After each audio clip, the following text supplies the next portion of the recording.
How's it going, and welcome to episode 118 of On the Wire, proud member of the Pitcher List Podcast Network. Follow the pod on the Twitter at On the Wire Pod.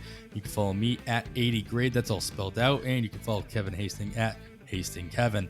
And you can listen to Kevin right here, right now, because he is once again behind the mic with me. Kevin, glad to have you back, man. How you doing?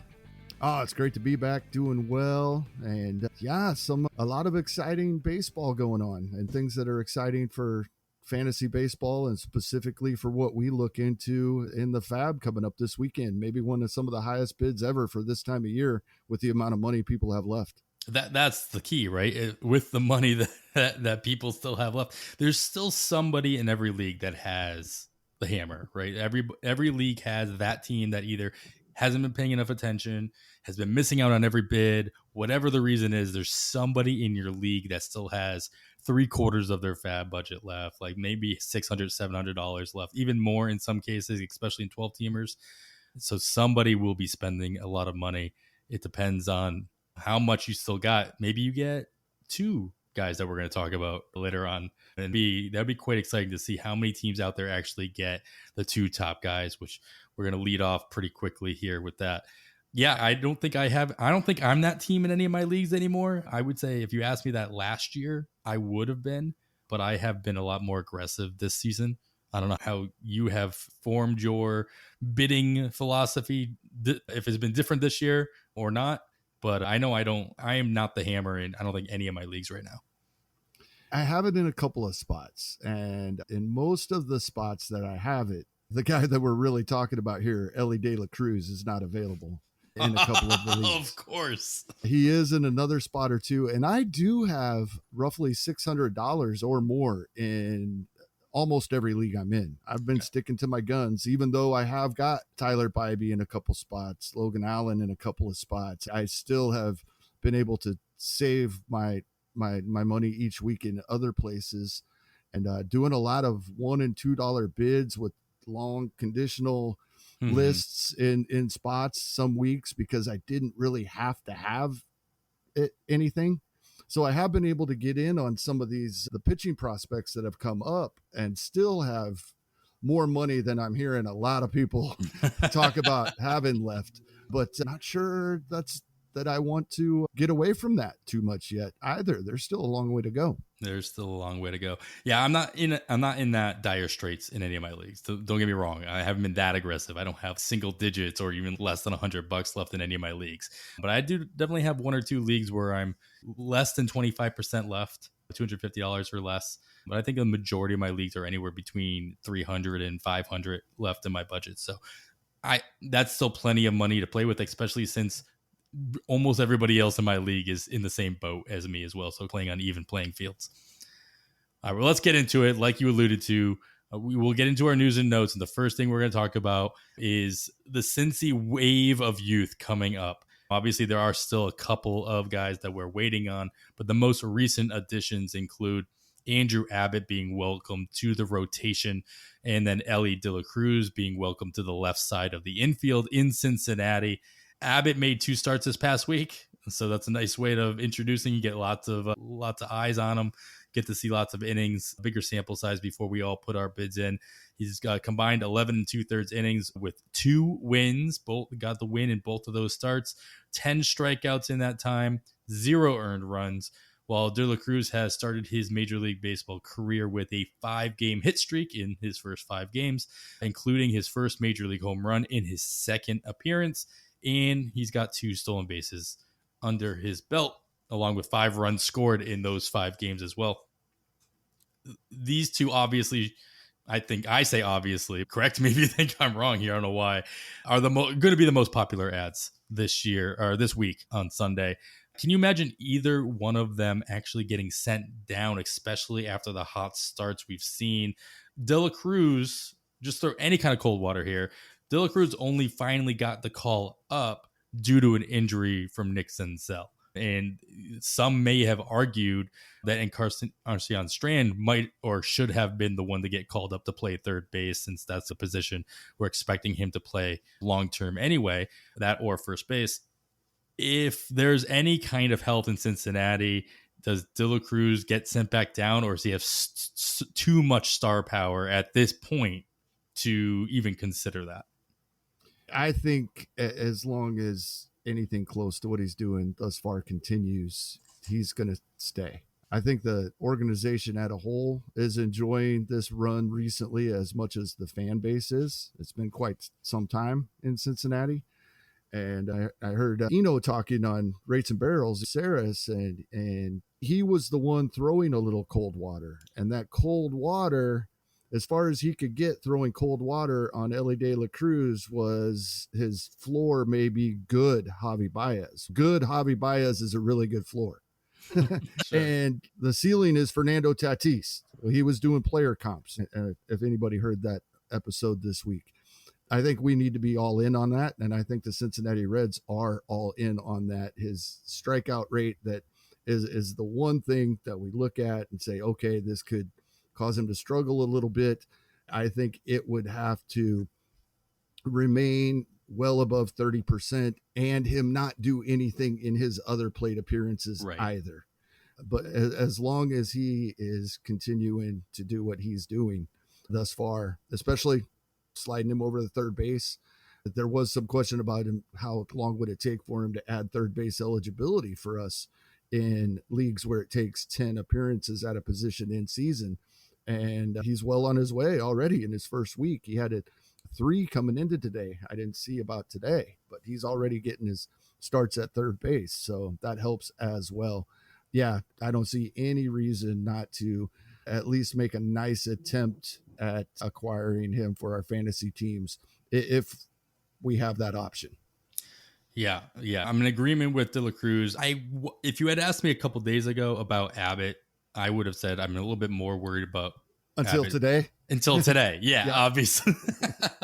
Another really good outing. Whip was a little higher than you would like in most leagues, but in general, very nice outing, especially if you just watched him pitch, the way he sequenced and the way he really controlled the zone. In general, it was very confidence boosting as far as holding on to a roster spot. We also, if you watched his interview after his first start, after the fact, he's really composed. It really seems to know what he's talking about, know what he's doing, and he oozes confidence just behind the camera or behind the mic as well.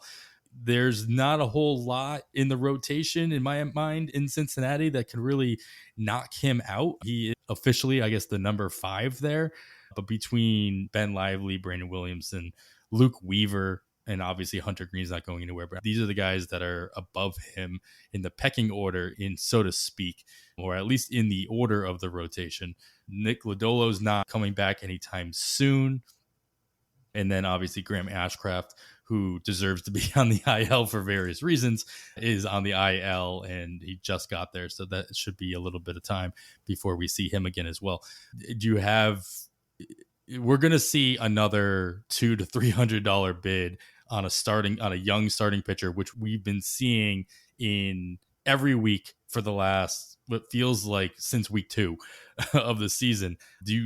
Are you going to blame anybody for throwing that kind of money out here? I know you could echo your sentiment that you might not be the one that gets them, but are you going to blame anybody else for throwing that kind of money if they have it on this guy?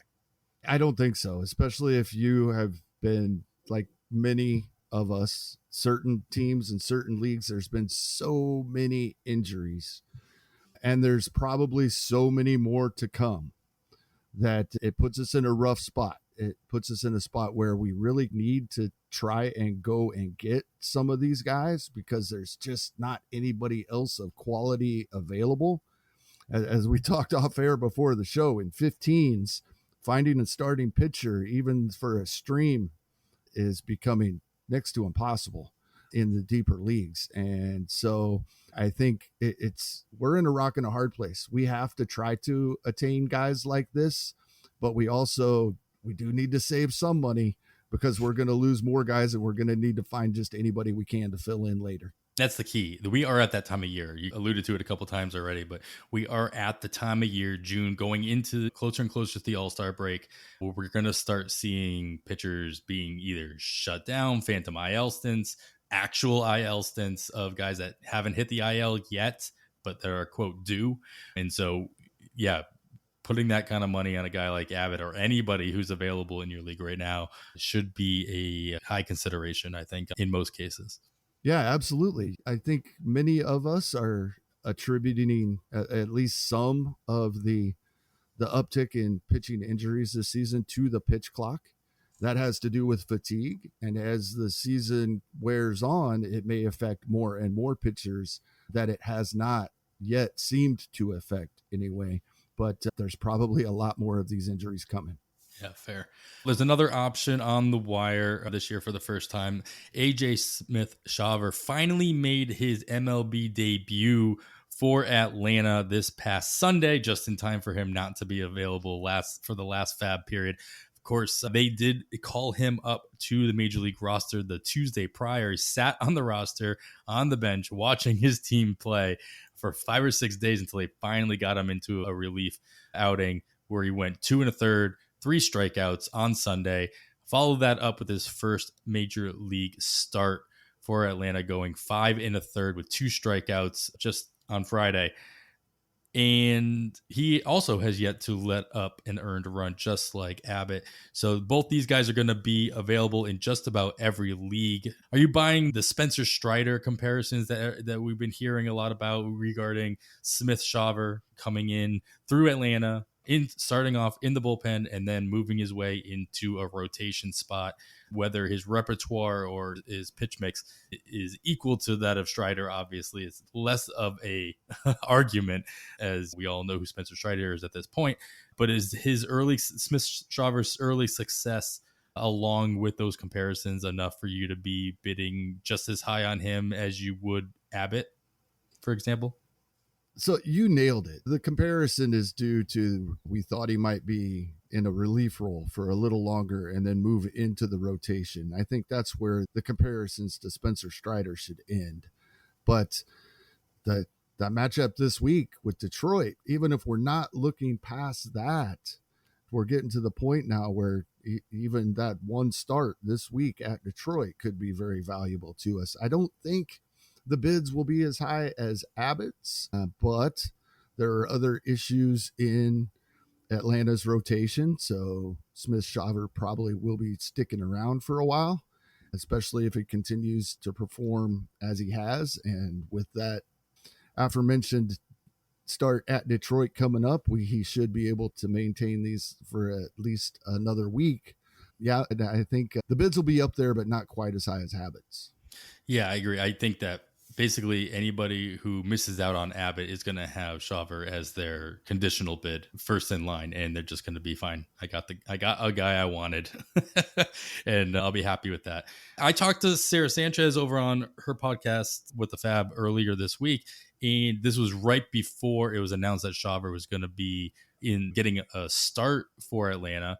I was really disappointed he got announced as to get a start before these bids were going in, thinking that if he just stayed in that middle relief role a little bit longer, those bids obviously would have come down a little bit more. But I found him just as valuable, if not more valuable, in that 2 to 3 inning role, just by the fact that he only has 60 some odd innings under his belt, and he could very easily get upward of 120, 130 innings on the season, and most of them being at the major league level. And he would be able to get that a little bit more regularly if he was in that 2 or 3 inning role and racking up strikeouts, et cetera, et cetera. Now that he's a starter, he'll probably, if he stays in the rotation all season, which honestly is not likely, but if he were, he's probably going to average a start a week until about early September. And it's not bad, but at the same time, he's probably not going to be going more than 5 1/3. Maybe he hits a 6th inning here or there. At least this is my fear. And then we're not going to get any kind of volume out of him that we might get out of somebody like Andrew Abbott, who has a lot more innings under his belt, as he's obviously made his way through AA, AAA with a little bit more seasoning than Shawver did. So I do worry about how many innings he's going to get on a regular basis in that rotation role. And I almost find he would be more valuable in that middle relief role. personally. Yeah, especially if some of his appearances were as a follower. That would be amazing. But unfortunately, I think we're going to have to count on Atlanta's lineup to continue to produce as it has if we're chasing wins here with Smith Shawver. So far, so good with that Atlanta lineup. So we should be in line for some wins, just going 5 or 5+ innings. But that, I agree with you 100%. That's probably what we're looking at. All right, let's get into some of the bad news here. We got some debuts, but now we've got to get into some guys we're going to be missing for quite some time. Let's bundle these two together. We got two big boppers out for quite some time. Pete Alonso, he'll be out 3 to 4 weeks for the Mets as he deals with after being hit by a pitch and going through every single testing under the sun. It seems it took 3 or 4 days. They finally made the decision to put him on the IL. Will be out for up to 4 weeks. Maybe, who's to say that doesn't go a little bit longer. And then in Houston, you got Alvarez to the IL with an oblique strain of his own. How are the lineups of these power hitters being affected by their absence? So far, it appears it's going to shore up some playing time for Mark Canha for the Mets. He's played first base the last couple of days up against both a lefty and a righty. He hasn't been rolling really well for the past couple of days, but prior to that, he had hits in 7 out of 8 games, 8 out of 9 actually. So I think that's what we're looking at, and in deeper leagues, that increase in playing time for Mark Canha makes him interesting, and probably a guy I'll at least have in my conditional bids. Maybe not at the top of any lists, but that does make me more interested in him. Houston, it's hard to figure out. I think we're looking the outfielders with Jake Myers healthy now, Chas McCormick healthy now. They're probably both playing, but we might see Diaz get some DH opportunities. That's my hope. I don't know that that's what we'll see, but I'm hoping we might see that a little bit. And I may try to acquire him in a couple of the 12-team leagues where he's still more available. But for the most part, between the two, I think the biggest thing I see that I'm fairly certain I can count on is Mark Canha getting consistent playing time for a while. Yeah, I agree. The Houston one's a little bit more murky. Unfortunately, I've had my eye on Corey Julks for a while now, and I was hoping that this absence of Alvarez would force his way into a more regular playing time. He's not in any kind of platoon. He just gets a day off every 2 or 3 days, which is unfortunate, but when he is in there, he is stealing bases like crazy, like Jake McCarthy-esque. Yannier Diaz, obviously, even in the short sample that he's been seeing, swinging a hot bat and really should be getting more plate appearances, no matter how you squeeze them into the lineup. And that does seem like the more obvious selection as a DH first type of bat with the backup catcher mentality. It would seem like he really, especially the way he's been swinging the bat, he should be getting more time in there. Yeah, so. And that's the two, right? Against the lefty on Friday, Diaz got the DH start. Against the righty on Saturday, it was Julks. So maybe that's what we're looking at, and that wouldn't be enough extra playing time for Diaz, I don't think, for most leagues, but maybe in some 15-teamers as a second catcher. Yeah, he's probably the one worth throwing that speculative ad if you've been streaming that second catcher spot, even if he gets even one extra day of work that he's been seeing. He's still been seeing 3 out of 7 in a given week, and he's doing enough in that small sample to be useful to an extent. So if he gets that extra, that 4th or even 5th day a week, that would be the speculative ad. He's not going to hurt you. You might take a 0 in a couple of days during the week, but when he's in there, he seems to be doing good things. I agree. All right, last thing here, Trevor Rogers. He threw his final rehab start on Friday. He is set to rejoin the Marlins next week, and that seems to line up perfectly with Yuri Perez's spot in the rotation. So are you expecting Miami to send down their top prospect? He's still prospect eligible, Yuri Perez. And if he does get sent down, if you have him anywhere, you spent a ton of FAAB on him.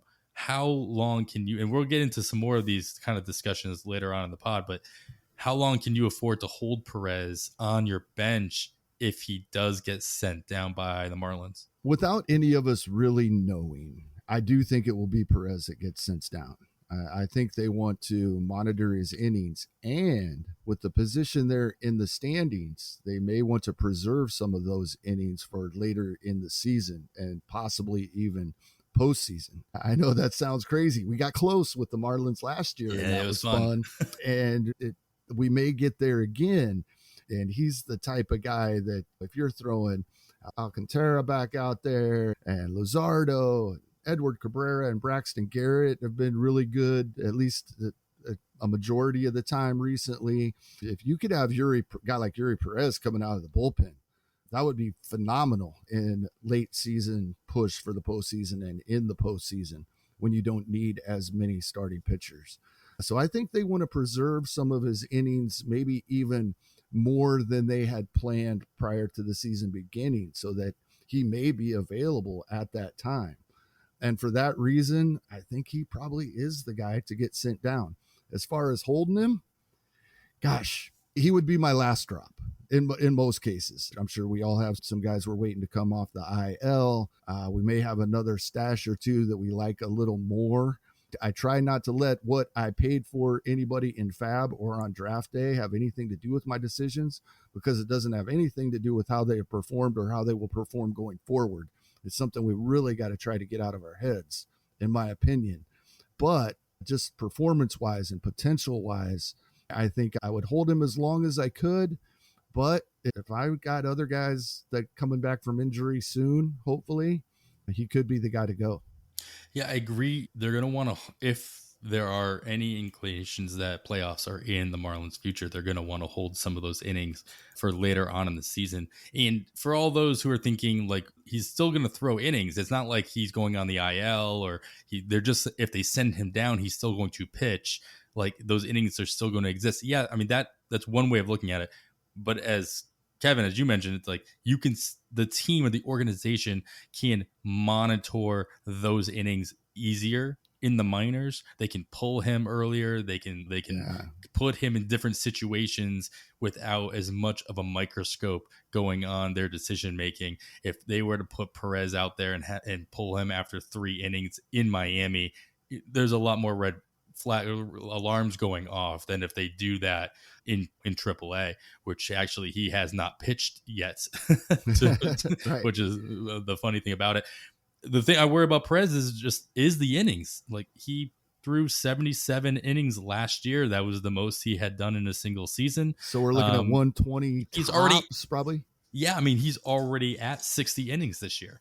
Halfway there and only a little over a third of the way through the season. Yeah, that's going to be tough. Yeah, so we'll see how much they can actually manipulate that to get him pitching into August and September. 3 inning starts every 6th day for a couple months. As long as he gets an opener, I'm okay with that. All right, that is going to do it for the news and notes section of this week's podcast. Of course, we missed a whole bunch of stuff worth noting. Make sure you're listening to Nick Pollock's Plus Pitch podcast, where he highlights every starting pitching performance of the day prior, and of course, the First Pitch podcast with Casey Bubba and Jake Kremper on the weekends. They break down all the news, highlights, and observations from every day's worth of games, as well as looking ahead at each slate to keep you up to date with everything you need to know to win your fantasy league. In just a moment, we're going to talk about pretty much the complete opposite of what we normally talk about here on the podcast. We usually talk about guys you can pick up. We're going to talk about guys that probably should be dropped, or players you should be considering, and why haven't you already dropped them? But before we do that, we do have to take a quick break.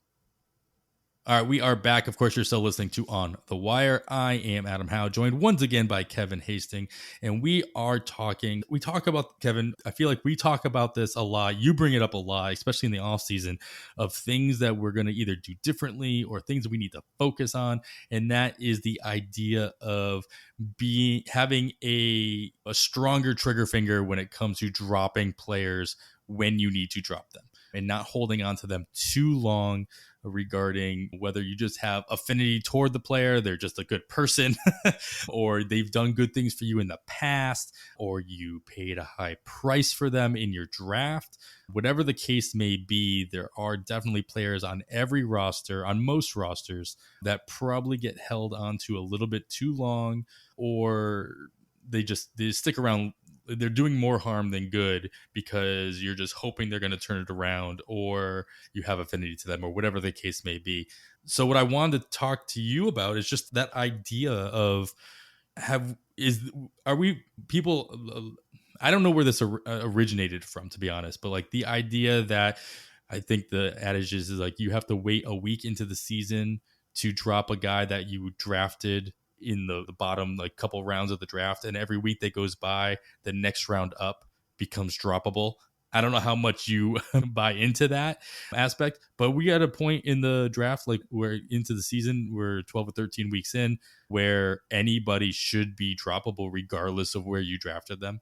Yeah, I think so. And I get what people are saying and they try to put a guideline on it, but to me, it doesn't have anything to do with where they were drafted.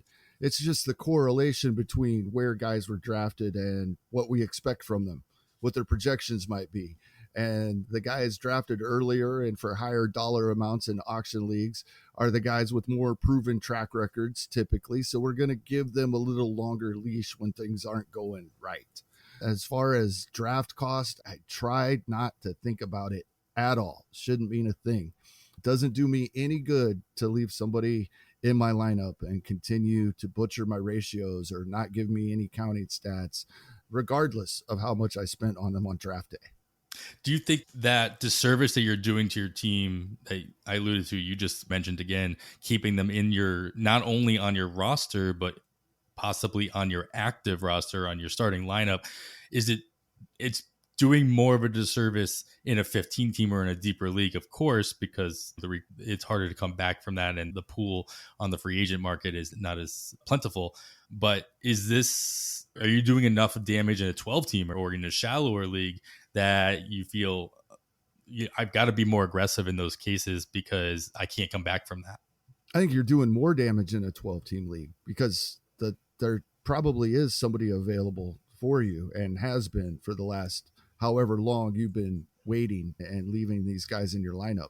You can do more damage in the 12 because the quality of the players that are available that you could have picked up 4 weeks ago and then 3 weeks ago and then still thought, oh no, he's going to turn it around any day now, 2 weeks ago. But yeah, I think, and it's difficult. Like I said, with the price is probably correlated with track record and projections. So that's why we're more hesitant to make that move sooner. But once you've gone with some of these guys, that we're going to talk about several weeks, if not the entire season, it's definitely time to let them go. Yeah. Yeah. And then the other end of this is that we talk about how you're building your bench a lot and how many of those bench spots, like especially in an NFBC league where you have no IL spots, like your IL players become stashes, and you can only hold so many stashes and have any kind of flexibility throughout the season for new injuries or roster construction or schedule construction and how many days, maximizing plate appearances and all that. How much damage I think are you doing? You talked about earlier, like Yuri Perez is getting sent. We think that's a possibility that Yuri Perez is going to be sent back down.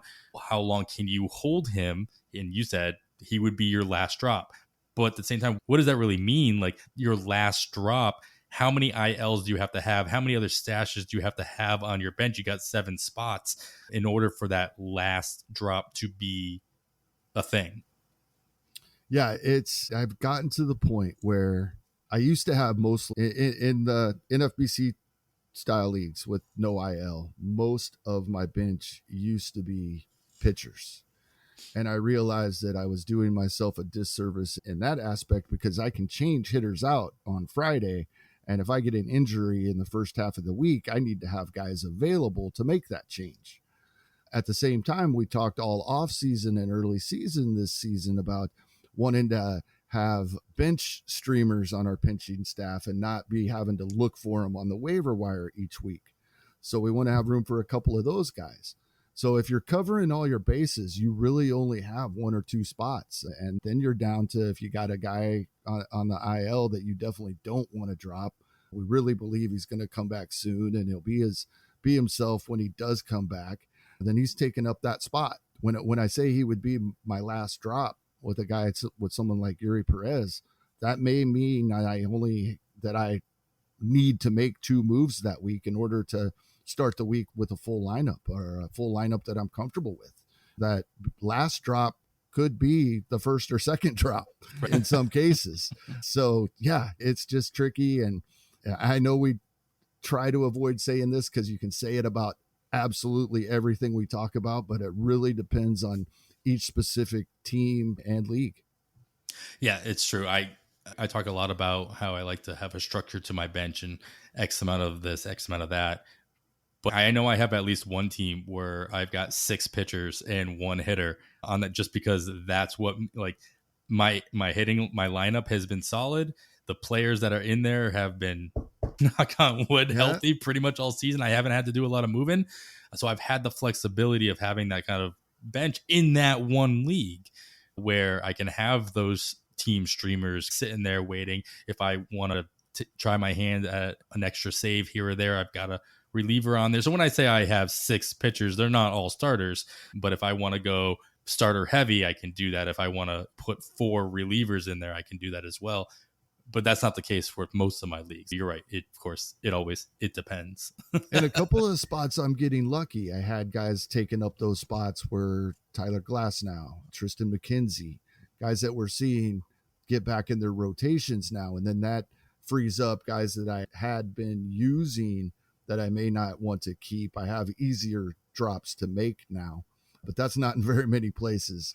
It's been crazy. But when you said 6 pitchers, there's been weeks where I had 6 pitchers on my bench, but only one of them was not on the IL. Yep. That seems more common. All right, let's get into some examples that I threw together real quick. I went through and looked over our on the wire listener leagues and checked on rostership percentages there, starting percentages in those leagues. These are 12 teamers. They're set up just like the online championship. There is an overall component, but you don't win anything. You win a Yoo-hoo shower, as the NFBC puts it in there. Thanks, Derek. And then I also made a note of what their ADP was. And the ADP is because our leagues went from November through March. I decided to use an ADP just from NFBC 12-teamer drafts in March. So when I throw that number out there, that's where that's from. These first two, I'm going to lump them together. Actually, I'm going to separate them a little bit because they're very different. And this first one I want to start off with kind of comes right when we were just finishing talking about and holding on to guys in the IL is Joey Gallo, currently on the IL. He went on the IL, or he was day-to-day last weekend with the expectation he would go on the IL. So you had the opportunity to drop him thinking he wasn't going to play that often. Obviously, he hasn't, besides a couple power surges here or there, not, still producing at Gallo-esque levels. And I'm not saying that in the most positive of ways, really. 62% rostered, though, in our listener leagues. I will give those 62% props because he's only being started this week in 7% of those leagues. And so I'm assuming these are teams that either are so desperate that they just had to keep him in the roster to keep a active lineup or a legal lineup, or not paying attention. They didn't adjust their lineups this week, unfortunately. But why is Joey Gallo still being rostered even in a 12-teamer when he's not producing what you want, and you're not going to be able to use him for at least the full week, if not longer, depending on how long it takes him to come back? Well, I held on to him this week in a lot of places, and it looks like he's going to be back in the lineup on Tuesday, and they have an off day. So he's going to be available, it sounds like, for the entire 6-game week that Minnesota has coming up. And he does have 165 plate appearances on the season. I know some are up over 200 now, but it hasn't been horrible. And in those plate appearances, he's on pace for a 40 home run season if he was getting a full 600 plus plate appearances with the 188 batting average. Of course, he is his old self. He is walking enough that in OBP leagues, it's a completely different conversation. Sure. He is definitely a player you want to have rostered in OBP leagues, where he's a little below average, but not hurting you nearly as much as he does in batting average leagues. And the reason is, when in the leagues where I was drafting Joey Gallo, this is the batting average or down close to it. I think I figured 200, maybe not 188, but I constructed my roster planning for that. And so I've held on to Gallo in some spots, and I'll have him right back in my lineup this week. The multi-positional eligibility at first base and outfield has helped me in spots throughout the season. And yeah, I'm just hoping he continues to be, like you said, old Joey Gallo isn't always the greatest, but if that's what you're planning for, I'll take old Joey Gallo. Yeah, that's the key, right? Is if you're planning for it and you built around it, and what you built has held up. So if you built that roster out of bricks and not out of sticks, like that's key when you're rostering somebody like Gallo, because you know what you're going to get. You're pretty confident at least, and he's giving you what you expected in the way you're describing it. So I get it. I know I dropped him in at least one or two places this past weekend, and I can't even remember if those rosters were ones that I was desperate for the bench spot, that I needed the IL. It was more of, you know what, he's not doing enough for me this week where I'm afraid I won't be able to get him back, where I would rather have the flexibility this week. And then if he's still on the wire, I think that based on the fact that he was hurt all week, I might be able to sneak him back in if I'm really desperate for the power. I think also, me personally, almost all of my leagues where I need something, it's not power. It's either batting average or speed. And Gallo's obviously not going to help me. And he's going to be detrimental to one of those if I were to actually bring him back. And so that's another key aspect, is like not holding on to players that are actively hurting you in the categories you're already doing poorly in, and just being aware of that. You can save yourself from yourself by getting him off the roster, so you don't keep putting him in the starting lineup. You're not tempted. Oh, maybe. All right, the opposite end of here, not really opposite end, it's just very different situation here. Jose Abreu. We are all, those of us who really went after him. He had an ADP of 88 in March. So plenty of us were going after him in his new threads in Houston. 82% rostered in our listener league still. 42% of them have him in their starting lineup.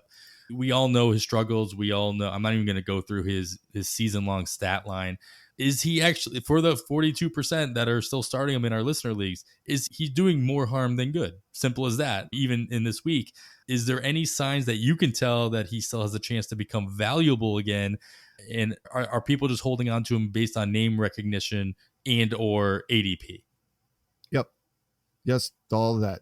That's what's going on. The only places I have him left is in a draft champions league, and he hasn't been in the lineup in weeks. It's unfortunate, but I think Father Time caught up with him. He's not going to be a Nelly Cruz or David Ortiz, unfortunately. Up through prior to last season, looked like he could maybe go on that path for the next 4 or 5 years.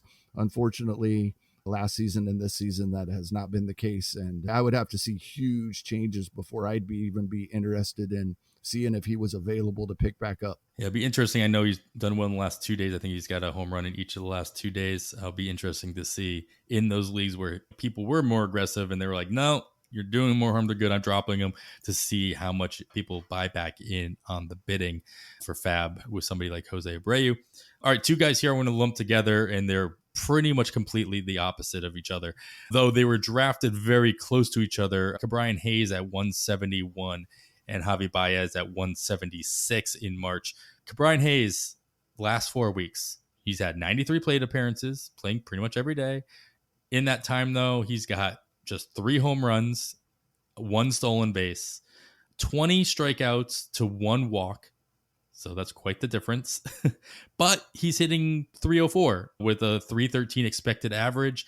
I'm using expected average from the pitcher list player pages. It is different than the expected batting average that you see on the StatCast page or in Savant. Just the equation that we use over at Pitcher List takes into account spray charts as well as where the hitters are actually hitting the ball. So it's a little bit arguably more accurate to what they should be doing.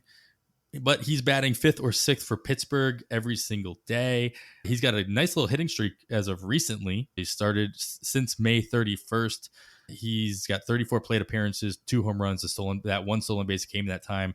7 runs scored, 11 RBIs, and a 559 batting average with a 53% hard contact rate, 16.7% barrel rate. So obviously he's got a nice little streak as of recently, but it's pretty much all empty batting average and driven by this recent hot streak. Is that worth it? And then I'm going to lump this in with Javi Baez, 86%. Sorry, Brian Hayes, 95% rostered still, 76% started. Javi Baez, 86% rostered, 71% started. So these guys are on par with each other, both in ADP and rostership and starting percentages. Javi Baez, the last 4 weeks, 101 plate appearances, again, playing every single day. He's got 1 home run in that time. This is through Friday. So if he did anything on Saturday, apologize, it's not included here. 2 stolen bases, 26-2 strikeout to walk ratio there in that time with a 182 batting average, expected average of 187. So he's doing what he's expected to be doing. He is batting second for Detroit, but even though he's batting second, he still only has 7 runs scored in that time. 12 RBIs though. So we'll give him that. Javi Baez is like all about the potential of being batting second, could score some runs if Detroit puts some stuff together. Brian Hayes is empty batting average. Simple as that. Playing every day, definitely helping you in that category. But is it enough that he's not hurting you everywhere else? What are your thoughts on these guys? Are they over rostered? Are you happy with them if you have them somewhere? Or what's your take here? Brian Hayes is intriguing to me because the barrel rate that we've seen on his recent streak is what we have needed to see from him, right? That he just had hit too many ground balls, and when he does hit it hard, it was on the ground. And this barrel rate, this is intriguing. It's a small sample, but I don't think I'd be dropping him if I held him till now. I think I'd want to see if this is a real change taking place here. He's still a pretty young player, and this is what we've been hoping to see from him for quite some time.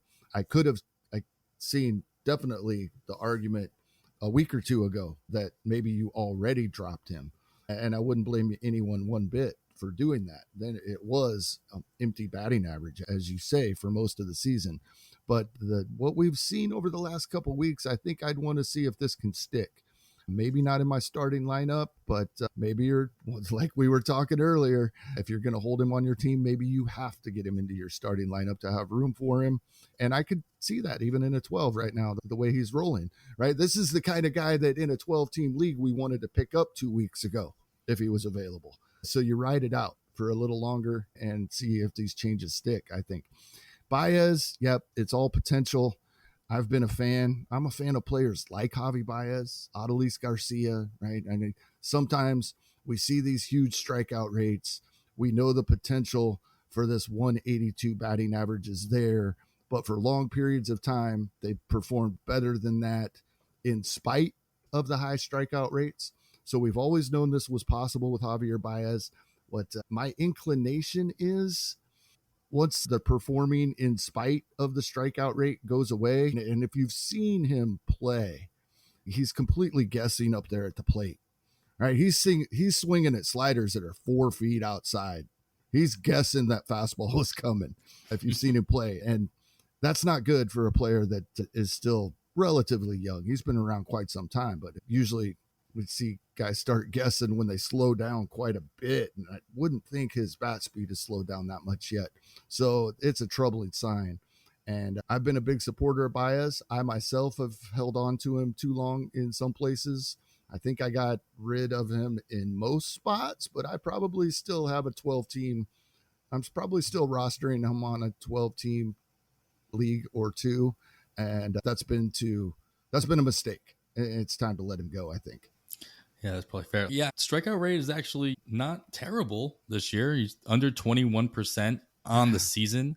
And in this last 4 weeks, like I mentioned, 26 strikeouts and 101 plate appearances is the fact that he's got the 2 walks in that same time period to go along with it. That doesn't balance out.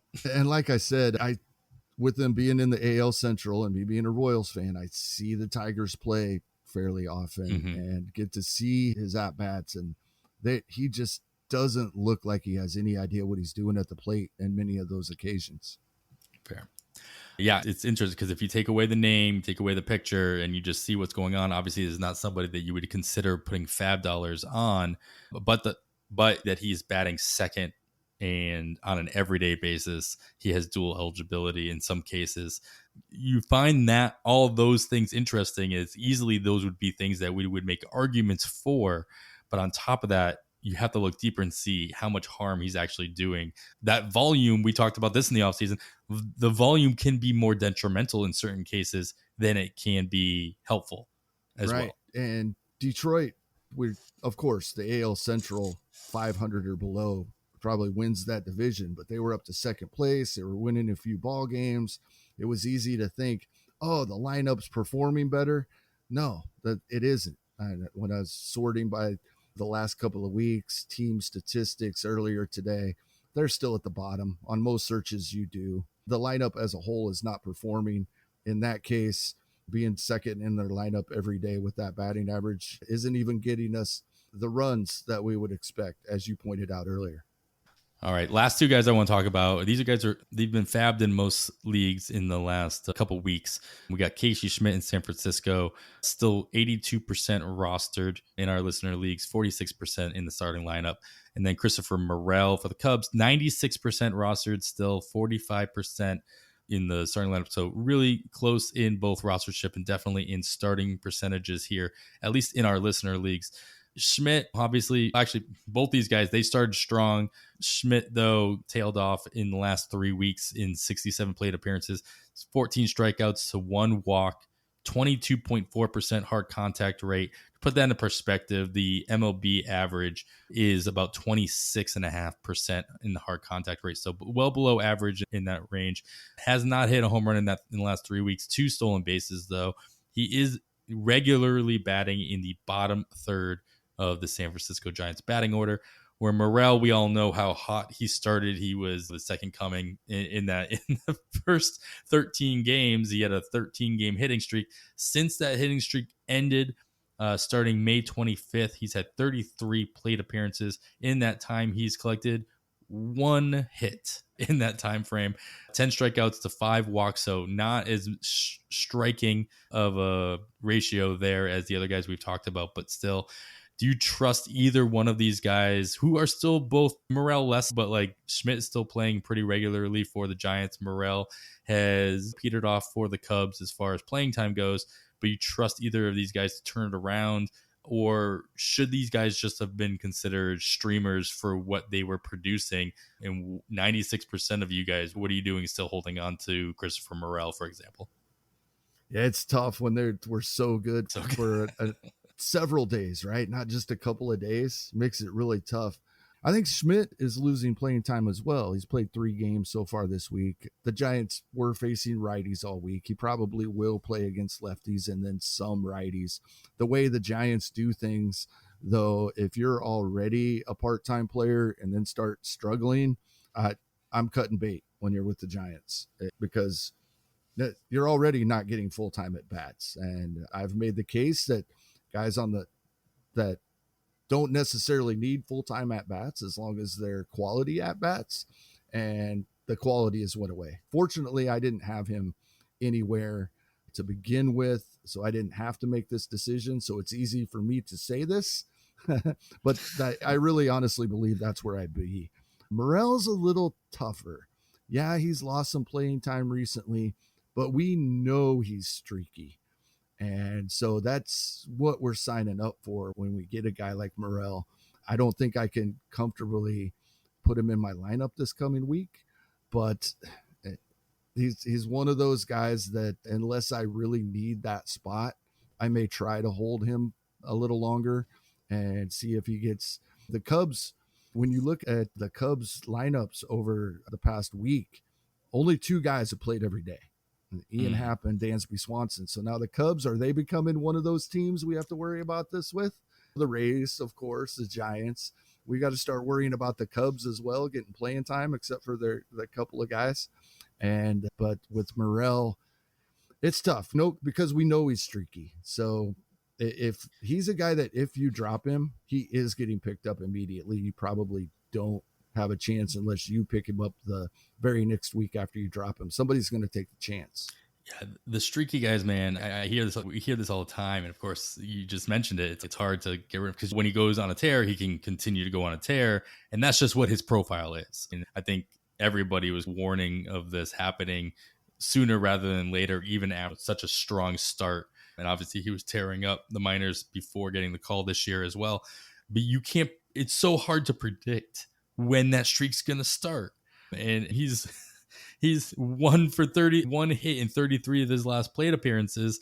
Okay, when does that get turned around? You don't know. Is it just take a really terrible pitcher or starting pitcher that he's facing? It's just tough. And then if that streak starts in the middle of the week, yeah, maybe you get the weekend out of him if you were aggressive with your lineup changes, but you're going to miss out on some of that streak. Simple as that. And then by the time you pull him in there, who's to say that streak doesn't end? So it's a tough, if you want to manage your team, I guess this goes into that. It's like, how much do you actually want, how much time and effort do you have to put into really analyzing when that's going to happen and managing your rosters and what have you? Morel's more of a headache to me than anything else. And I would have moved on if I won him in any places. And I also think that these guys, they came in not slowly, but they came in such a way where you didn't see like triple digit bids in a lot of leagues for these guys. Morel and Schmidt were going anywhere between $20 and like $80 depending on your league. And so there's not a ton of FAAB collateral that you put in the idea of the sunk cost. You don't have to worry about that as much as, again, if you got Yuri Perez, you're going to hold on to him because you spent $300 on him or something like that. But these guys you probably spent quite a bit less to bring them on. They should be that shouldn't be the thing that's holding you back, in my opinion. Yeah, it's weird with the Cubs, right? It's hard to tell what they are doing. Sure. Mike Tauchman is starting every day now. And I used to be on Mike Tauchman. He was one of the guys that Alex Chamberlain, he likes to give us a couple of guys each year that are probably being overlooked as prospects that maybe than most prospect lists give them credit for. And Tauchman was a guy I followed for a few years, and I was excited like some others when he came up, and he's slugging 280 and playing every day. What are the Cubs doing? Why not Morel can go on a hot streak? You're better off with him in there, I would think. I don't know what they're trying to see they may have with Tauchman, because I think the answer is pretty obvious to most of us. Well, it's like the conversation we're having right now. How hasn't this guy been dropped yet? Right. The playing time is doing you more harm. All right. It's just keep that in mind as you're making these, as we talk about all these players that you could be adding, you could be considering. You're not just adding a player on top of your roster. You've got to make drops in order to add these guys on, and really consider the fact that we're definitely past the point of the season where anybody is droppable if they're doing more harm than good. We only touch the surface on some of the guys that are just having poor seasons. And yeah, I agree. The guys who started off, you put a lot of capital into your draft to grab them. You give them more leeway because you are confident that they can turn it around. But we're 2.5 months in now. If you haven't turned it around by now, yeah, you still could. But now you're putting more risk than reward into the equation. The biggest one for me on this list that we talked about is Jose Abreu, unfortunately. But being started in 42% of leagues, I would compare this to over the last couple of seasons in a 12-team league. Would you have Miguel Cabrera in your lineup? Because that's who he's turned into, right? Is the old Miguel Cabrera. Old. He's a little younger than Miguel Cabrera, I think, but yeah, he is. But that's what we're getting from him now, is what we've got from Cabrera the last couple of years. As much as we love Miguel Cabrera, exactly, as much as you're rooting for rolling him out there in our 12-team starting lineups. I hope not. All right, let's get into some of the guys that we are thinking about adding this week, and maybe we drop some of these guys to pick them up. Before we get into that, of course, we do have to take another quick break. All right, Kevin, let's get right into it. We've got our category by category breakdown, guys that should be considered depending on what you're looking for, what your roster construction is, and all that. I talked to Sarah Sanchez earlier this week about how I'm looking at bettering my rosters, and I started looking at categories a couple weeks ago. Like I pick up all my ads now by categories, not by position, unless I'm just desperate in a situation where I have 4 guys on the IL or something like that. But mostly I'm looking at categories. It's a major reason why we've always formatted the show in this way, because the majority of the season, you really should be looking at categories rather than position. You don't care where the categories come from. You just need them in your lineup. So let's start off here for power, home runs, RBIs. You've got a couple of guys here worth looking at. Talk to me about, I like this first one because I haven't seen him in a while, and I'd like to see what with Kerry Carpenter coming back for the Tigers. It's as simple as he's back, There you go. and the Tigers have a full 7-game week, and we know he has the power. It's not something just like when we were talking about hitting second in the lineup for the Tigers doesn't give us the advantages that it might with other teams because they're not scoring runs as a team. But with the power he provides, the home run should be there, even if the RBI lack a little bit. And he's widely available. 74% of main event leagues, he's not rostered. 99% of online championships, he's not rostered. And he's a guy that can give us help in home run category for sure. But I would concede that the RBI may not be there like we would hope for a guy with his power. Yeah, I don't think anybody was really questioning that Akil Baddoo would have taken time away from Carpenter per se, but Akil Baddoo was playing every day in left field for the most part for the Tigers, and he just hit the IL. We missed that in our news and notes section, but they pretty much are ships in the night here with Carpenter coming back on Friday and Baddoo going on the IL on Saturday. So the playing time obviously should not be of question. And Carpenter's batted 5th and 3rd in his first 2 days back, DH and left field. So he should be in the top 3rd, or at least that middle part of the lineup for the Tigers. All right, I'm interested about this Brandon Belt you got on here as well. I know he just left the game early, I think on Saturday. I don't know if that's a consideration, but Brandon Belt, and then I think I might have mentioned him in passing, but talk to me more about Gary Sanchez and what he's doing in San Diego. It's Gary Sanchez is doing what he's always done. We know the drawbacks. It's like Joey Gallo. We know the batting average isn't going to be there. We know he is going to hit home runs if he plays. We know that he hasn't always been considered the best defensive catcher that has affected his playing time. He's been playing every day for the Padres, brought him on board, and DHing on days he doesn't catch. He is 81% rostered in main events, only 16% in online championships. And I'm in several 12-team 2-catcher leagues where I wish I'd have had Gary Sanchez on my roster this past week. And I'm not chasing what he has done this week. I know that's already gone, but he has better projections going forward than some of the catchers that I'm starting in 2-catcher leagues, even 12-teamers. He's definitely somebody I'm taking a look at this week. Yeah, I think I mentioned it last week with Nelson Cruz on the IL. Sanchez seemed like the one that was going to take advantage of the extra playing time, and it has definitely come to fruition, and that shouldn't go away in the next week or so. I like the call out there. And a couple of guys, as you like to always say, just take the couple of seconds that it takes to check. Marcell Ozuna and Jake Burger, we all know the performances they're having this season. And with Eloy Jimenez's latest injury, Burger's playing time should be safe once again. Ozuna, after a horrendous start to the season, now all of a sudden has his 13 home runs, on pace for 30-some home runs. And they are very highly rostered everywhere, but they're not even 100% rostered in 15-team main events. So it's worth taking a look. Yeah, obviously Burger was probably dropped in quite a few places and slowly getting picked back up. Burger will be 100% rostered after this weekend, I think, for sure. All right, let's move on then to our speed categories here. Of course, stolen bases and runs scored being the consideration here. Kevin, you got what I like to consider a more obvious pick here, and then one that I'm more curious about. You can start with either one. Yeah, you're probably more curious about Drew Waters because he's never attempted a stolen base at the major league level.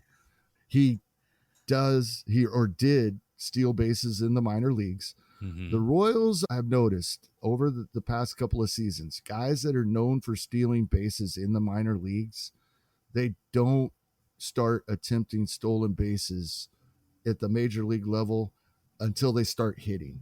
And Drew Waters was hitting very well at the end of last season when he came up, but it wasn't for a long period of time. He wasn't up very long. And he's only been back a little over a week this season. I do expect that if he can get on base on a consistent basis, that they will start to turn him loose, even though he has yet to have a stolen base attempt at the major league level. This would be my deeper league play because he is available in nearly half of 15-team main events, widely available in 12-teamers, but I think you could probably do better in a 12-teamer. Like the other guy that I like, I think this is your last chance in shallow leagues. And one main event, Joey Weimer is available as well. I think this is our last chance. The week we have seen thus far this week is just building upon what we've been seeing for the past 3 or 4 weeks. He was a pretty highly rated prospect, and he's starting to play the 6'5", 220-pound fast power hitter that we've been hoping to see. And I think this weekend's our last chance to get him, at least affordably. Yeah, he's going to be like Smith Shawver will be to Andrew Abbott. Joey Weimer will be Ellie De La Cruz's backup plan on most FAAB bids, conditional waterfalls, I think. Just based on what he's been doing, his bat, literally playing every single day, hasn't had a day off. He's so May good in 22nd. center field. He is not coming out of that lineup unless he asks for a day off.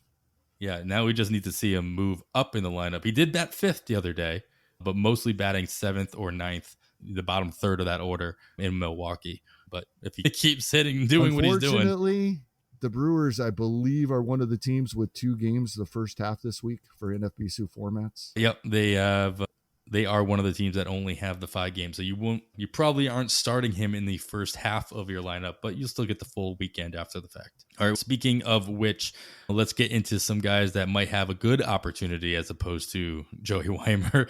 With the schedule coming up this coming week, we have 9 teams that have a full 7-game work week. Tampa Bay, Detroit, the Angels, Oakland, Texas, Atlanta, Philadelphia, Arizona, and Colorado all play 7 games in 7 days.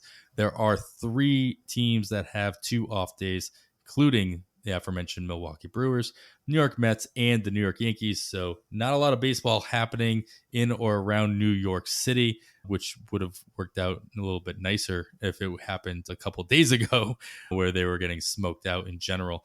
But all 3 of those teams are going to be off Monday and Thursday. So as Kevin mentioned, 2 games in the first half of your lineup locks on an NFBC or those bi-weekly lineups changes. Every other team does play 6. They're off either Monday or Thursday. No weird off days this week. No Friday off days.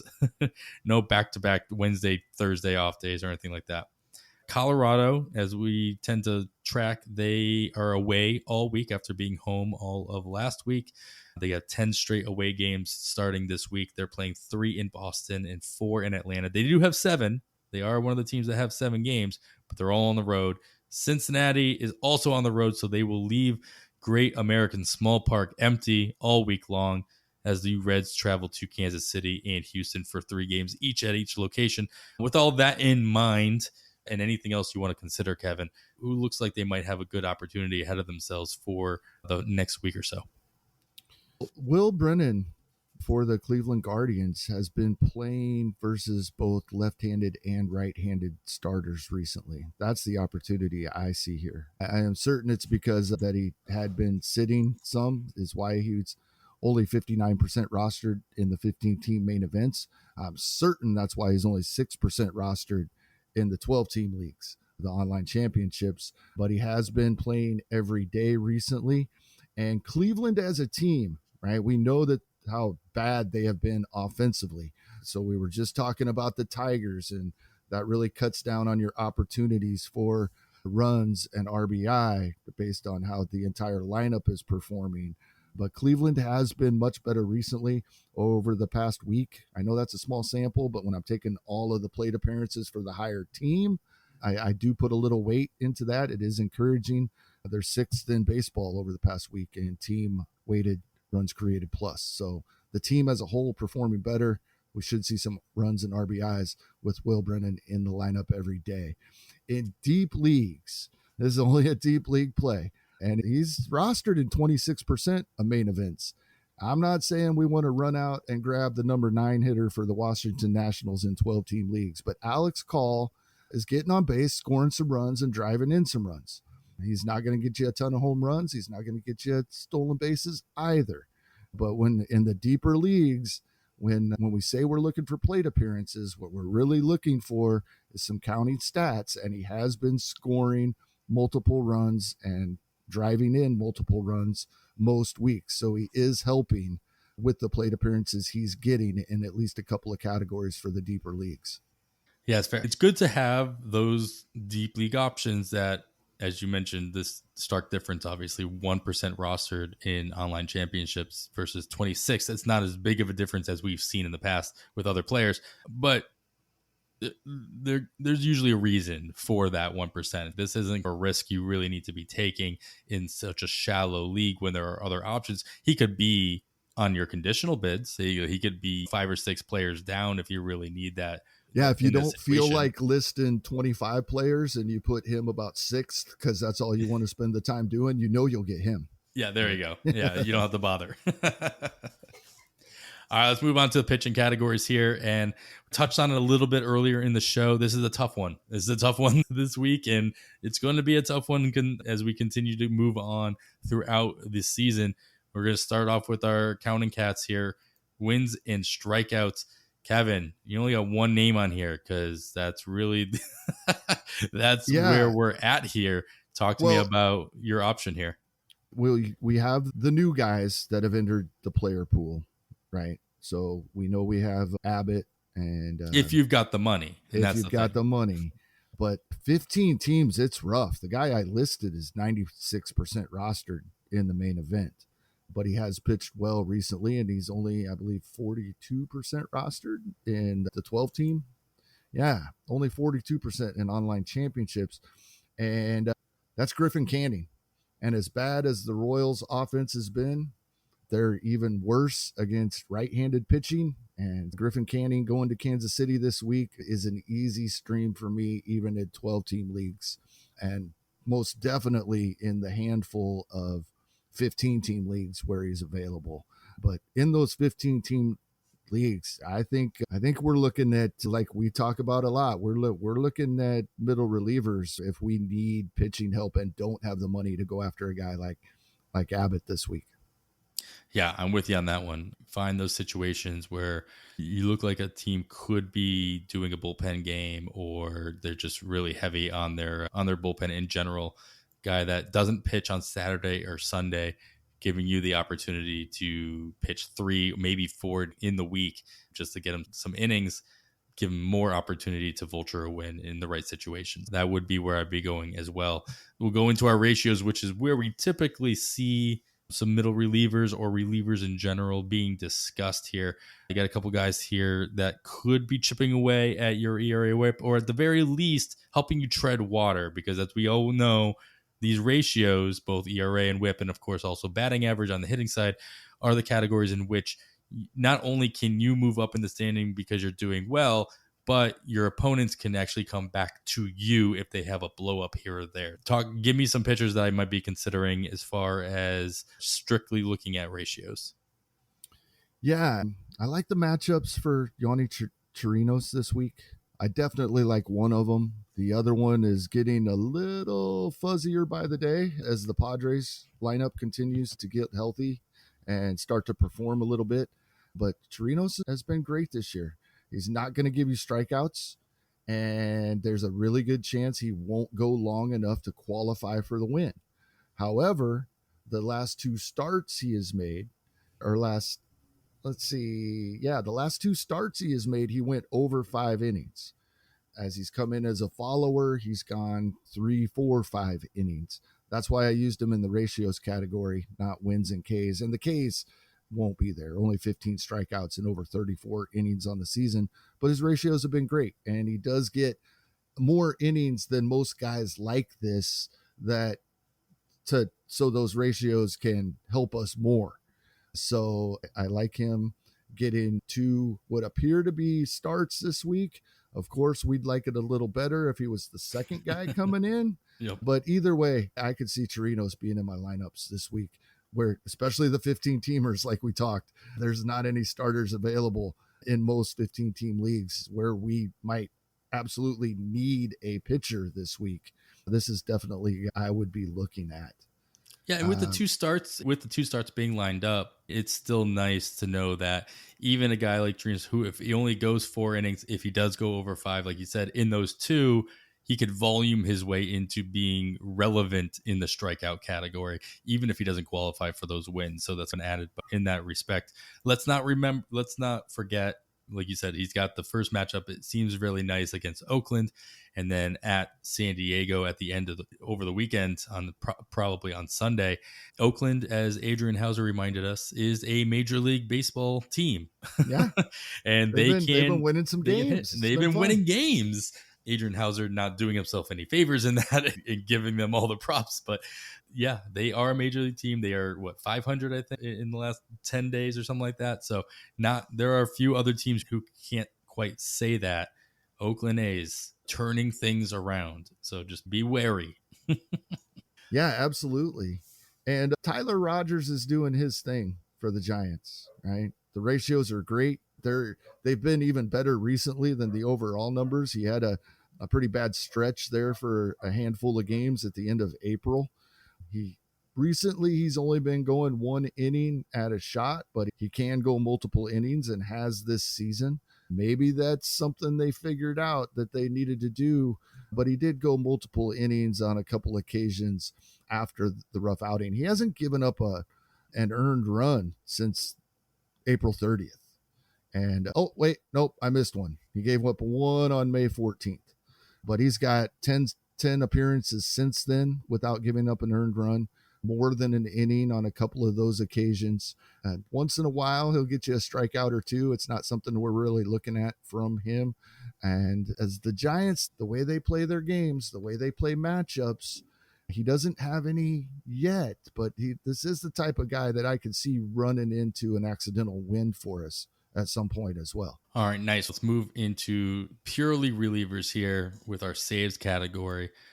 Kevin, you got some 2 interesting names here, and I'm going to start us off by just giving a shout out to, again, the Oakland A's, who are actually winning ball games, and Trevor May is saving those ball games. Is May not only going to do enough for the A's, but do enough for himself where he's going to keep this job? We all speculated this as in the preseason that the A's would be putting him in the situation for him to succeed so that they can bring up the value and then trade him at the deadline. Can we get enough out of Trevor May in Oakland to make him valuable between now and the end of July? I think so. I think he knows that's his situation. He's got 2 saves in the past 3 evenings, Wednesday and Friday evening. The A's, in spite of this recent nice little streak, aren't going to win a lot of games. But I think Trevor May is going to close out the wins they do have until he is traded. And I think we can take advantage of that. And I think this is where we're at. This is far from a certainty. It's what I think is going to happen. But we've had less turnover with the closers for the teams that use a closer typically. We have all kinds of guys getting saves again. It's been a week or 2 ago. I saw somebody post we were already at 120 some players that have a save this year. It is insane. A spot like this, it's not a sure thing. We're not seeing the turnover. You can always find saves on the wire. Yeah, it's true, but it doesn't mean we can get them. I think this is one of the best situations out there available for us right now. Yeah, you're probably right. And is this going to be a situation where you think this is a player that's going to stick in that role at least for the next month and a half? And as long as he doesn't, nobody's going to take it away from him except for him. Put it that way. Exactly. And then I don't see anybody else in this bullpen that the A's might think they can boost their value by getting them a few saves that they want to move. So, yeah, I think this is them trying to make him as valuable as possible. Yeah, and then Albert Alzolay got some saves for the Cubs. You got him on here as well. I think we talked about it's one Leiter of the situations a couple weeks ago. like related to what I was just saying about Trevor May, or leading up to talking about Trevor May, we're at the point this season that if you need saves, of course, we can still be patient. There still will be other changes throughout the season. Things will become available. But up to this point this year, we haven't had a lot of those opportunities. And in years past, this Chicago Cubs situation, I would not had anything to do with it. I wouldn't even try to figure it out. That's other people's problem. I'll find saves elsewhere. But this season, it's been different. I think we got to look anywhere we can. So Alzolay, as we've been talking all season long, and even in the off season, he's a possibility in this spot for the Cubs. Yeah, I think the only name I might have brought up if we had recorded this yesterday would have been Colorado's Jake Bird, as Pierce Johnson had been relieved of his duties as closer, had a blown save on, I think it was on Thursday. Justin Lawrence was named alongside Jake Bird as possibilities, but obviously Justin Lawrence also had a blown save the day prior to that. And people were spending some money on him last week. They were. I don't think I got him anywhere. He was in my bids for sure, just because closer, saves, everything you just talked about. Right. But now you have Jake Bird in the mix as well. And he goes ahead and joins that elusive club that is Colorado relievers blowing saves. It wasn't really, it technically was a blown save because the score, but he let up 2 earned runs on 2 hits coming in the 6th inning. So who knows? It's also Colorado. Granted, they're going to be on the road all week, so that's nice. I think that Lawrence is probably the safest bet to at least get the next chance if one comes about. Anybody who's interesting based on that quote alone, Jake Bird, maybe temper that a little bit. All right, our final category, Kevin, my favorite category to hear. Some of the names that come through here is our wild card. If you've got the stash spot on your bench, if you've got less than 5 IL guys that you're already holding on to and you have the flexibility to pick up somebody, this is where this category fits into. So if you've got that kind of flexibility, who might you be looking at to throw on your rosters?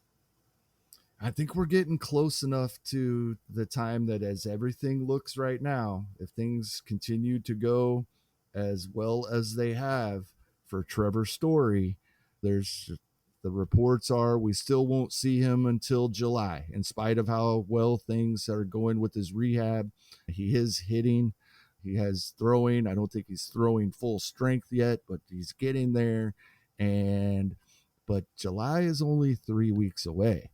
He's going to start being picked up here and there, and it's going to get more expensive each week that there are not any setbacks. It looks like we might even see him a few days before the All-Star break if things continue the way they are. And even if not, we're only 4 weeks from the All-Star break. If he's set to come back right after, in places where you're fortunate enough to have a roster spot, I know there's not many of us that have a spot like that, but it's time to start thinking about Trevor Story. Yeah, I like that call out. It's the same kind of call out I've been making for the last couple of weeks with Derek Hall currently on his rehab assignment.